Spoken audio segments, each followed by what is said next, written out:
Hey everybody, this is Bradford Coleman, owner and therapist of Lithos Health. I was out on a walk again and I wanted to share some quick thoughts on emotional abuse.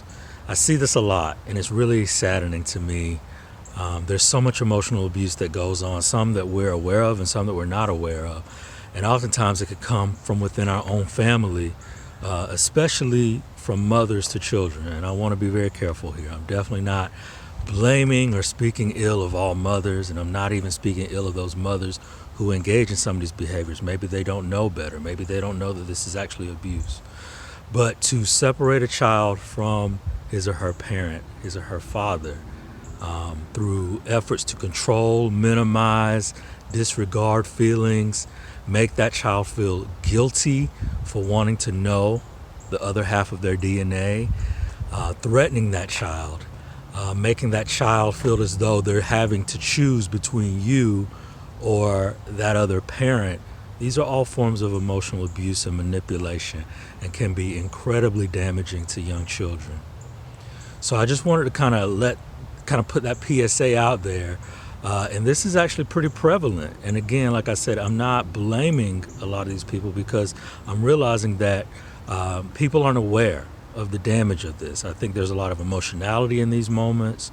But if you find that you are a little bit older and you can kind of think back to a lot of the attempts that you wanted to make to get to know either your father or your mother, whoever was estranged, whoever was a little distant, and the other parent made you feel guilty, made you, and oftentimes confronted you about having to choose. And if you were to choose the other parent, then you love them less. Then maybe you don't need to come around them anymore. Let's call it what it is. That's emotional abuse. It doesn't mean that that person's evil. It means that what they did was very wrong.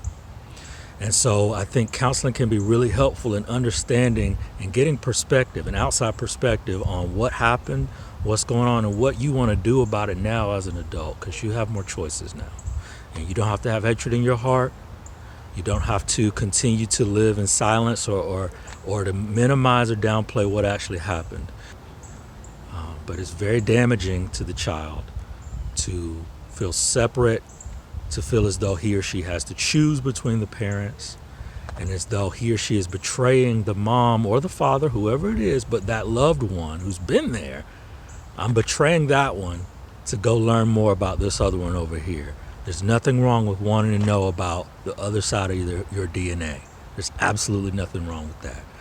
And I just wanted to kind of put this quick PSA out there. I just see it so much. It happens and it's so common. And so many people don't realize that they're doing it, the effects of it. If any of this resonates with you, reach out to us. Reach out to a mental health professional if you find that you want some additional help in these matters to address some of these issues. Be well. God bless.